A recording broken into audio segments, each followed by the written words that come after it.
Assalamu алейкум, урматтуу мекендештер.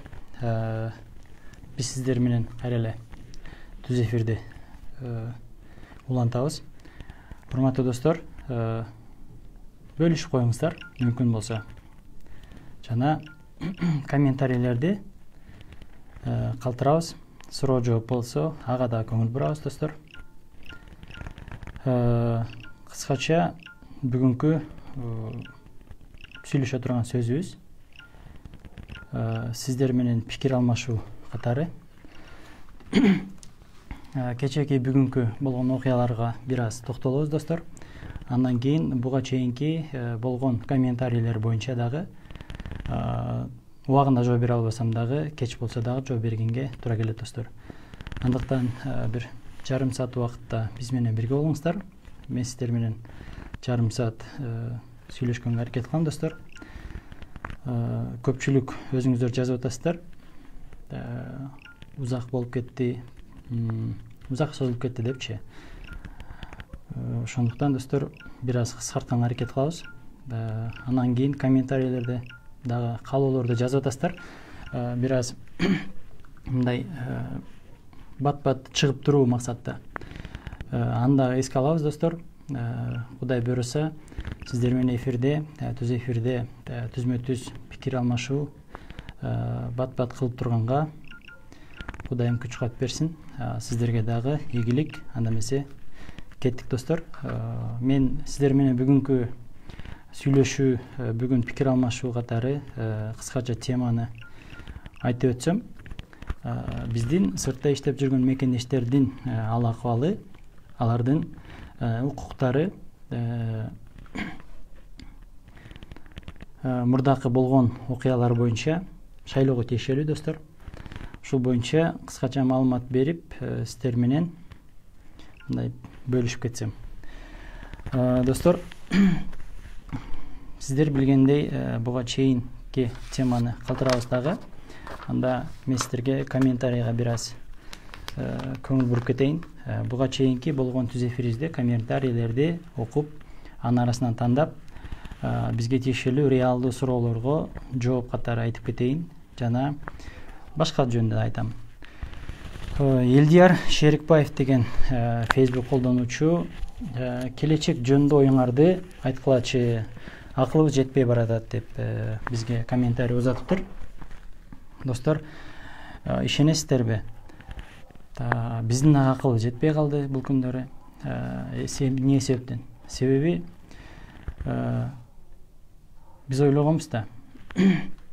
Кудай буйруса, Жээнбеков кетсе, Жээнбековдун ордуна эле башка бирөө келип калса, оңдойт же оңолобуз депчи. Атамбаев болуп турганда, Жээнбеков келгенде Жээнбеков оңдойт деп да айтканбыз. Жок, достор, андай болбой атат. Андай такыр болбой атат. Биз жылдан жылга тоодон болсо ылдыйга түшүп баратабыз. Ылдыйга түшүп келатабыз. Аны өзүңүздөр мындай көрүп атасыздар, сезип атасыздар жон териңиздер менен. Ошондуктан, достор, биринчиден эл өзүбүз, биз эл кайдыгер болгондуктанбы, же бийликке келген адамдар бийликке жетип алгандан кийин, ошол мондай креслого отургандан кийин таптакыр маскасын алмаштырып, башка масканы кийип алып иштеп аткандайбы, алар үчүн маскасы бирдей эле сезилгендейби? Сезилет бизге дагы. Бирок, достор,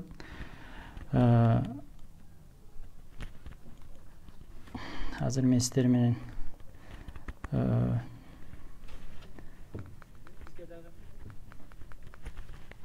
мындайча айтканда, достор, мындай болуп атат да.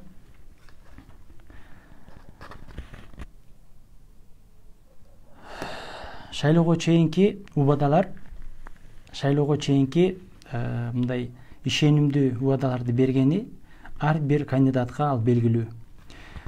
Кандидаттар реалдуу түрдө сүйлөбөй, жазып бергенди, даярдап бергендерди сүйлөп, ошолорду окуп коюп, биз аларга алданып, алар бизди 5 жылга кандай алдыга койгон максаттарыны чын жүрөктөн эмес, реалдуу кыла аламбы, кыла албаймбы дегенден эмес, эптеп эле алдап, эптеп эле бийликке жетип алсам деген ниет менен келатат. Ошонун кесепетинен биз мындай ушундай акыбалда турабыз азыр. Бирок элдин кайдыгерлиги ошол берип аткан реалдуубу же реалдуу эмеспи убадасы канчалык деңгээлде ошону аткара алат, ал адамдын тажрыйбасы ошого жетеби жетпейби, ошону карабай акыл калчабай биз ушул күнгө келдик. Жана биз сатылдык, кайра эле алдандык. Кээ бирки атка минерлерибиз, кээ бирки ошол жогору жакта иштеп аткан министрби жана башкаларбы, өкмөт ичинде иштейби, керек болсо айыл өкмөткө чейин кошоматчы болуп, алардын арыгын чаап, ушул ишимден мен айрылып калбайын, ушул ишимден мен айрылып калсам бала чакамды, келечегимди кантип алам, кантип жүрөм деген максатта аларга 100% иштеп беришти. Алардын туугандары, ошол иштеп аткан адамдардын туугандары аларга ишенип, алар алданды.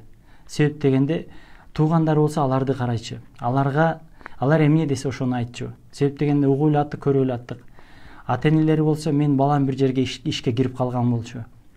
Ошол балама приказ чыкса эле, Кудай буйруса иш баары жакшы болуп кетет деп алданды. Аны угуп биз алдандык. Эмне себептен? Анын баласы бир гана ишке орношуп, ишке жетип алыш эле болгон болчу максаты. Ошол эле максат. Андан башка максат жок ал жерде. Агылданган адамдар болсо 1000 сом, 2000 сомун алып туруп, чөнтөгү менен курсагын бакканга алдандык. Биздин сыртта иштеп жүргөн мекендештер кете калсак. Ошон үчүн келечек жөнүндө биздин да оюбуз мындай.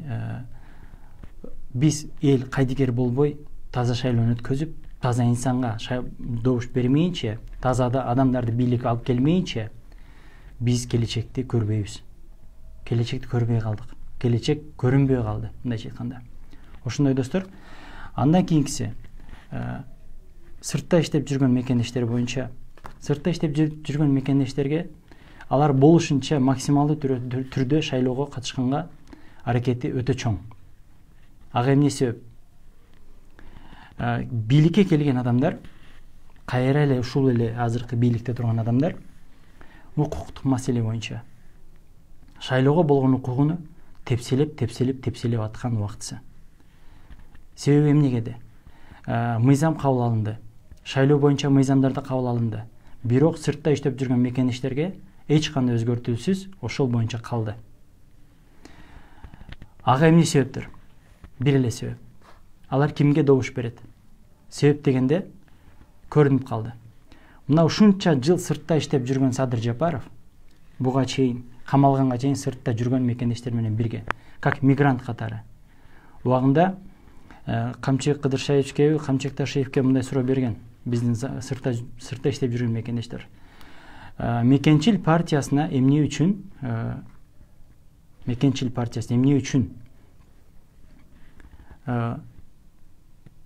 мигранттардан списогуңузга кирген жок деп суроо бергенде, ал мындай деп жооп берген. Садыр Жапаров мигранттардын катарында бизге кошулду деп списокко деп. Садыр Жапаров мигрант эмеспи деп ошондой жооп берген. Эми караңыздар, если Садыр Жапаров мигрант болсо, ошол убакта мигрант болуп келип, мигранттардын түйшүгүн, мигранттардын көйгөйүн билсе, эмне үчүн анда мында азыр сыртта иштеп жүргөн мекендештерге эстете кетели, 1,5 миллион ашык сыртта иштеп жүргөн мекендештерибиз бар. 1,5 миллион. Алардын 90% шайлоого укуктуу. Гражданин мына башка улуттун паспортун алып алса дагы, российский паспорт алса дагы, ошолордун көпчүлүгү шайлоого укуктуу деп өзү мыйзамда жазылып турат. Себеп дегенде алардын Кыргызстанда паспорту бар. Эми караңыздар. 90% дейли. 90% болгондо 1,3 миллион адам шайлоого укуктуу деп айталы. 1,3 миллион шайлоого укуктуу болгондо канча адамдарга укук берип атат мамлекет? Канча адамга укук берген буга чейин? 10%га да жетпейт. 1%га да жетпейт достор. 1%га да уруксат берген жок. 38 миң жаранга уруксат берди. Аны дагы кандай кылып уруксат берди? 38 миң жаранды консулдук учетко турасын, анан шайлоого катышасың деген мыйзамды жазып коюштур. 120 чим керек. Ал эмнеге деген итакмакчылык? Ал жакта биздин мекендештер шайлоого катышканы барып иштеп жүргөн жок да, турабы? Алар шайлоого катышыш үчүн консулдук учетко 3 жолу келип кетет. Себептерин айтып берейин. Биринчи жолу консулдук учетко туруу үчүн очередке туруп кетет. Ал жерде консулдук учетко туруш үчүн дагы эртеден кечке жүрүш керек. Жок дегенде, ал жерде мисалга Москвада посольстводан айтайлы. Консулдук учетто 2 адам отурат. Экөөнүн бирөөсү паспорт менен иштейт, бирөөсү справка жана башка документтер менен иштейт. Ошолордун арасында консулдук учетко дагы ошолор кабыл алат. А бизге келген ошол консулдук учетко турам деген биздин мекендеш, биздин жарандар эмне дейт? Барат шайлоого. Консулдук учетко туруу үчүн очереди жетпейт, кийинкисинде барат, ошол менен үмүт үзүлөт. Ал жерде консулдук учетко туруш үчүн өзүнчө бир азап. Аны былтыркы 4-октябрга чейинки шайлоодогу консулдук учетко туруп аткан адамдардын очередтерин көрүп туруп, өзүңүздөр көрсөңүздөр болот. Ооба, бир канча мындай түзүлдү. Бир канча түзүлдү дейли. Бирок достор, андай эмес. Биздин мекендештер кыйналган. Эмне үчүн Садыр Жапаров келди дагы мекендештерге, сыртта иштеп жүргөн биздин мекендештерге шайлоо укукту кайра алып берген жок. Биринчиден, буларга акыл үйрөткөн акылдуу адамдарыбыз жок болду. Тажрыйбалуу адамдар жок болду. Сыртта мигрант болуп жүргөн адамдардын арасынан айта турган адамдар жок болду. Садыр Жапаров өзү да билип кылса болот эле, болот болчу. Сөзсүз болот болчу. Алга бир аз акыл керек болчу. Мурдакыны эстеп коюш керек болчу. Ошондуктан достор, мекендештер эмне болду? Кайра эле шайлоого укукту албай калдык. Болбоду дегенде достор 500 миң биздин сыртта иштеп жүргөн мекендештерибиз мыйзамга укук алганда, анда Кыргызстандын ичиндеги бүт саясат өзгөртүп коймок. Аны көрүп жатасыздар, көрүп атасыздар буга чейинки болгон окуяларда. Эмне үчүн Садыр Жапаров кайра эле шайлоо укугун алып берген жок? Как президент катары, макул, айтайлы. 4-октябрда болгон шайлоодо ал сырттан колдоочуларын тапкан жок. Сырттан колдоочу болгон жок. Кайра эле кимге? Бир кишиге. Бардык шайлоочулар ошол киши деп тургандыктан, азыр буга аналитиктерби жана башкалар дагы акырын кулагына шыбырадыбы айтып койду окшойт. Сырттан сиз колдото албайсыз деп. Ошондуктан эмне үчүн мекендештерге шайлоо укугун алып бере албайт? Себеп дегенде алар сатылбайт, акча албайт, алданбайт. Сырттан көрүп турган Кыргызстандын келечегин оңдойбуз деген сыртта иштеп жүргөн мекендештерибиз көпчүлүк. Аны баарыбыз билебиз. Ушундай достор, эмне үчүн сыртта иштеп жүргөн мекендештерибиз укукту ала албайт? Эмне үчүн укугу корголбойт алардыкы? Да башка жагын айталы. ГИЛ деген Россия Федерациясында миллион ашык кыргыз иштеп жатса, анын Борбор шаарында, Москва шаарында консулдук учетто 600 миң, 700 миңдей биздин кыргыз жараныбыз жашайт. Москва, Московская областта. 700 миңдин тегереги. Ошол жерде канча юрист бар? Алардын укугун коргоочу адамдар. Болгону 2. Анын бирөөсү дагы башка иштер менен иштейт, бирөөсү эл менен иштейт. Бирок көпчүлүк маалыматтарды угабыз, көпчүлүк элден угабыз. Эч ким бизди укпайт. Барганда бизди кабыл алган адамдар аз, бизди кабыл алган адамдар юристтер жетишсиз. Алардын жазып койгон арызын дагы бир канча убакыттан кийин карайт. Мен бул эмне үчүн айтып атам достор? Буга чейин посолдун айткан сөзү дагы ушул. Юристтерди сурайбыз, штатты көбөйтөлү дейбиз дейт. Адамдардын юристтерди көбөйтөлү. Бирок мамлекеттен эч кандай бизге Тышкы иштер министринин мындайча айтканда жооп жок деген сөздөрдү угуп келгенбиз. Урматтуу бийлик өкүлдөрү, биздин сыртта иштеп жүргөн миллион тегерегиндеги мекендештерибиз юристтерге аябай муктаж. Ошону бир билип коюңуздар. Бир билбесеңиздер да барып өзүңүздөр бир чогулуш өтүп келиңиздер. Чогулушту кандай өтөсүздөр билебиз. Бирок андай чогулуш эмес, реалдуу элдер менен чогулушту өткөзүңүздөр. Сиздер барасыздар дагы кандай чогулуштар болбосун, дежурный адамдардын баарын чогултуп, колду чаптыртып, сүрөткө түшүп, алардын ыраазычылыгын алып, батасын алып келе бересиздер. Аны биз билип жүрөбүз, көрүп жүрөбүз. Эми дагы мына ушул комментарийлер боюнча бир аз дагы окуп кетейин. Назар Адинабеков дейт, бензинге, Назар Адинабеков бул Баткен областынан жазыптыр. Бензин бизде 62 сом деп жазган экен 1 мамырда. Солярка 53 сом деп. Урматтуу достор, бүгүнкү маалыматка караганда бензиндин баасы дагы көтөрүлөт деп жарыялардан айтып атат, угуп атабыз. ГСМдин баасы көтөрүлөт. Себеп дегенде бул убакытка чейин договор түзүлүп, квоталар түзүлгөн, алардын убактысы бүттү. Жаңы азыр договорлор түзүлүп атат. Дагы кымбаттайт деп алып келүү эсебинен эсептегенде кымбаттайт деп маалыматты угуп атабыз, достор. Бул дагы деле кайдыгерчилик. Бул дагы деле биздин сырткы саясатыбыз аксап аткан убактысы. Бизди сырткы саясатчылар, башка мамлекеттегилер бизди тоготпой аткандыгы, тең ата сүйлөшпөй аткандыгы, булардын тажрыйбасынын жоктугу дагы көрүнүп турат бул жерде, достор. Ошондуктан бизде кымбатчылык боло берет. Бир аз тажрыйбаны топтоп, достор, бир аз тажрыйбаны топтомоюнча булар мындай аксаган иштер менен эч узакка булар барбайт. Бул жакта Наргиза Айталиева деген мен сүрөтүнү жана башкаларын карадым. Биздилдеп карасам 46 достугу бар экен, бирок бир топ кыйла сөздү жазып коюптур. Фейк экен көрүнүп турат. Жугундукөр, булар жугунду алып алып,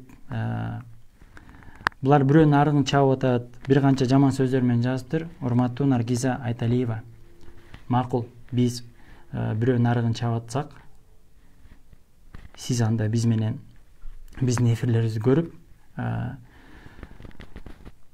дагы маалымат алыңыз. Биз андай эле бирөөнүн арыгын чабып аткан жерибиз жок.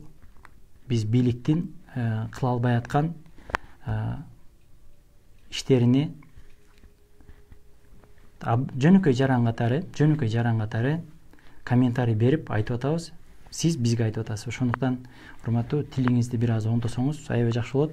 Себеп дегенде көпчүлүк ушундай комментарийлер өтө көп жазылган, сөккөн сөздөр, жаман сөздөр менен жазгансыздар. Бирок жашаган жериңиздерди бардыгын карасак, мындай маалымат сиздер боюнча толук жок. Ошондуктан сүрөтүңүздөрдө жок экен. Сиздерди жанакындай бийликтин арыгын чабып аткан журналисттер же болбосо фейктер, же болбосо сиздерди жалдап иштетип аткан адамдардын арыгын чабып атканыңыздар белгилүү көрүнүп турат. Сиздердин да тапкан акчаңыздар өзүңүздөргө буйрусун. Арамыраак жол менен таап атпайсыздарбы? Адалыраак жол менен тапканыңыздарда анда башкача болмок, мындай сөздөр жазмак эмессиздер. Ошондуктан баардыгыңыздар аман болуңуздар, урматтуу фейктер, боттор. Ошол кимдин приказын аткарып, кимдин заказын аткарып атасыздар билебиз. Ушундай, достор. Эми дагы бул жакта бир аз комментарийлерди окуп, комментарийлер болсо буга кичине токтойбуз. Бул жакта Нурик Аманов деген Кыргызстан тупикке келдик дейт. Ооба, биз тупикке келдик. Себеби эмнеде? Кече жакында 31 августта эгемендүүлүк күндө Садыр Жапаров биз Кыргызстан эч жерден карыз алган жокпуз деп айтты. Андан кийин эле маалымат тарады. Акылбек Жапаровдун биз сырт жактан кандай карыздарды алганыбыз боюнча маалымат келди. Маалыматтар чыкты. Көрдүңүздөр өзүңүздөр, ал боюнча комментарий бербей эле коюн. Жана Дастан Бекешев дагы айтты, $100 миллион бул карыз эмеспи деп. Урматтуу бийлик башчылары, сиздер ойлонуп ойлобой эле маалымат бере бересиздерби? Же өзүңүздөр кечээ эмне кылып атканыңыздарды бүгүн билбей каласыздарбы? Ал жак бул жакты карап бир аз маалымат берели, адамдардын башын айлантырбайлы. Мадумаров алга дейт, Шаршенбек Абдижалилов бул жакка жазып атат, силер өмүр бою нааразысыңар дейт. Шаршенбек Абдижалилов, биз өмүр бою нааразычылыкты качан көрдүңүз? Биринчиден, экинчиден, биз өзүбүздүн жашообузга ыраазыбыз, бирок Кыргызстан үчүн ооба нааразыбыз. Кыргызстан келечеги үчүн биз нааразыбыз. Кыргызстан кандай акыбалга калып калды? Кыргызстан кандай акыбалда азыр? Кыргызстан капаста турат. Кыргызстан зоопаркта камалып турган жаныбардай болуп турабыз азыр. Себеби эмнеде? Себеби сырт жак менен сүйлөшүп иштешкен адамдардын тажрыйбасынын жоктугу. Ал көрүнүп турат, билинип турат. Ошондуктан жеке өзүбүздүн жашообузга биз ыраазыбыз, бирок Кыргызстандын келечеги үчүн ооба нааразыбыз. Бизге тажрыйбалуу адамдар керек. Тажрыйбалуу адамдар ишке отурушу керек. Тажрыйбалуу адамдардын иш алып баруусу керек, сөзсүз түрдө.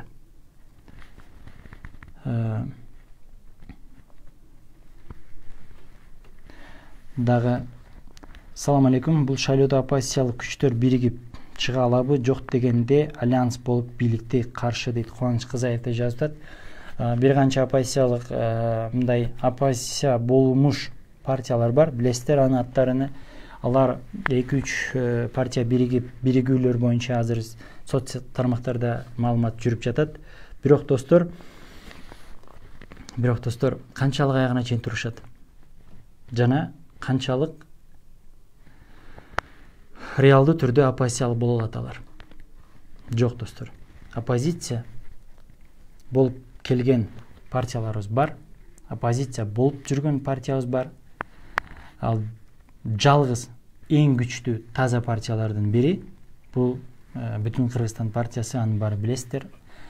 Бирок альянс болуу максатта партиялар менен партиялар биригүү болушу мүмкүн. Бирок Бүтүн Кыргызстан партиясынын тегерегинде азыр ал боюнча маалымат айтуу өтө эрте. Кудай буйруса, жаңылыктарды өзүңүздөр көрүп турасыздар, угуп турасыздар. Мүмкүн болсо, жаңылык болсо мен сиздерге дагы айтамын. Гуламидин Тешебаев дейт, Мадумаров партия менен барабы же бир мандаттуу айтып койчу дейт. Гуламидин Тешебаев бул боюнча маалымат азыр билине элек. Бул боюнча маалыматты ал киши өзү айтат. Бирок партия, Бүтүн Кыргызстан партиясы уже азыркы убакта Бишкекага тапшырды документтерини. Өзүңүздөр көрдүңүздөр. Кудай буйруса, даяргерчилик жүрүп жатат. Калик Алимов бул жакта жазып атат. Короче дейт, баарыңар амал парасыңар дейт. Кыргызстандын келечеги жакшы, силерге окшогон чукумайлардан Кудай сактасын дейт. Калик Алимов, Калык Алимов болушуңуз керек. Калик эмес, Калик деген ат угу элекмин. Мүмкүн болушу мүмкүн. Же атыңызды бул жака туура эмес жазууну үйрөнүп, туура эмес жазып калгансызбы билбейм. Биз чукуп аткан жерибиз жок. Бийликтеги адамдарды иш ордуну чукуганга, айтканга, комментарий бергенге ал кыргыз жарандык укугу бар. Кыргыз жараны катары мен айткан укугум бар. Мен алардын эмне кылган кемчиликтерин баарын айтканга ал укукту эч ким алып кое албайт бизден. Ошон үчүн достор, бардыңыздар мындай укукту жокко чыгарбай, мындай укукту пайдаланып билиңиздер, колдонуп билиңиздер.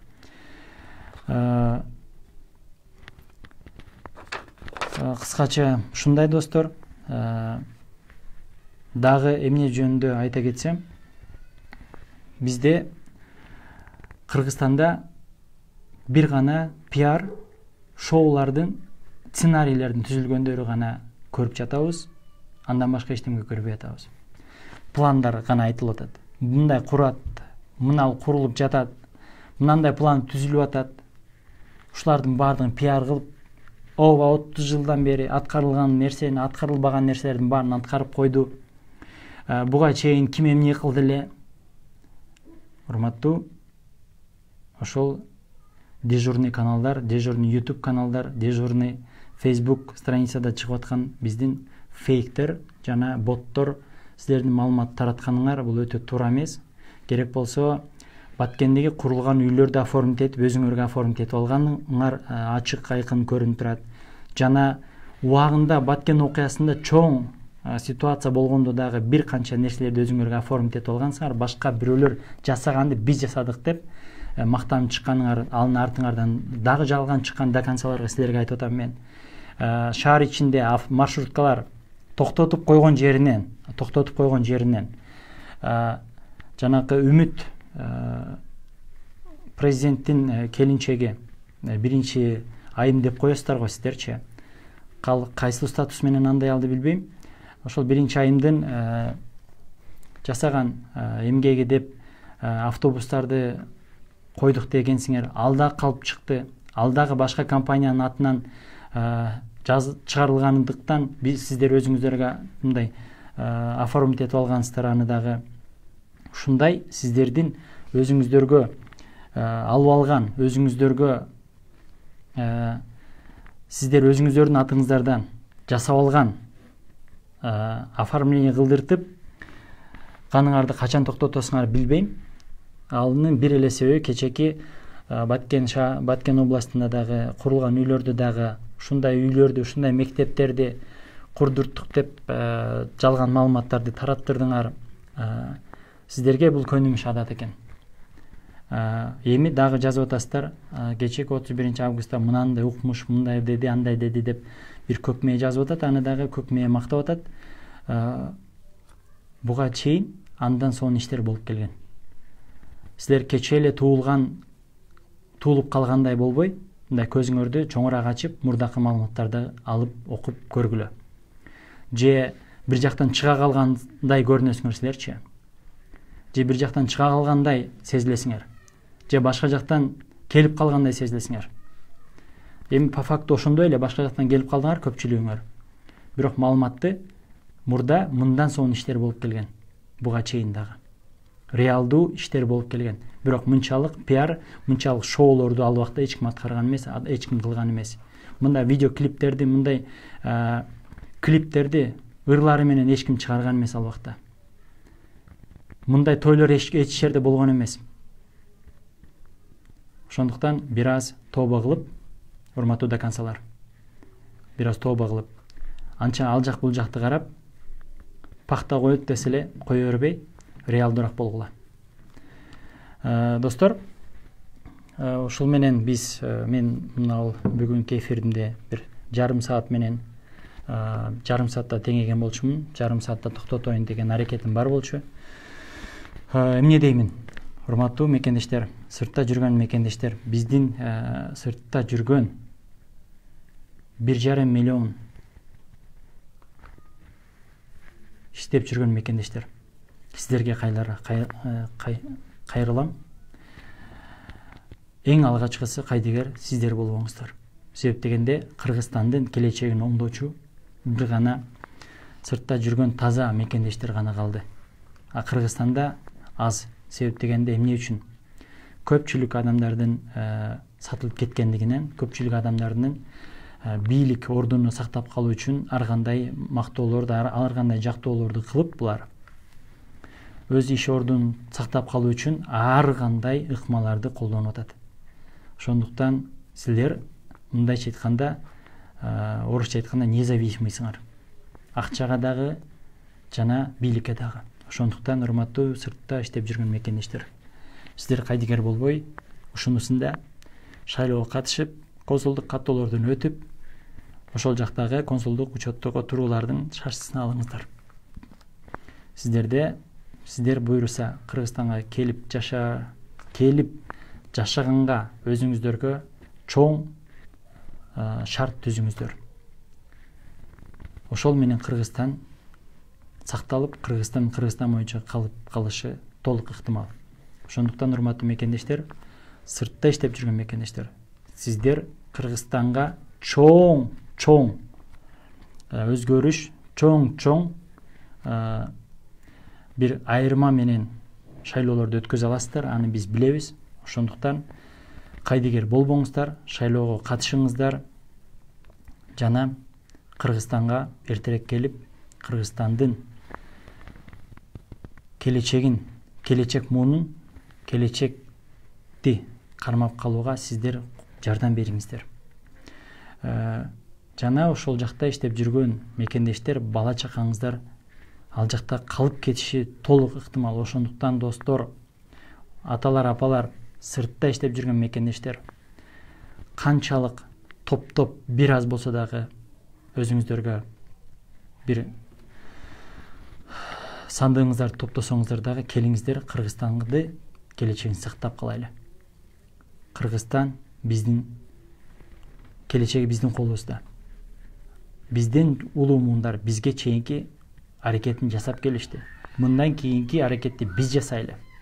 Келечек муунга Кыргызстанды картасын оңол толук боюнча таштайлы. Картасыны өзгөртүүсүз таштайлы, достор. Ийгилик баарыбызга, аман эсен Кыргызстанга келгенди насип кылсын. Бардыңыздар сыртта жүрөсүздөр, абайлаңыздар, өзүңүздөргө сак болуңуздар. Рахмат, достор.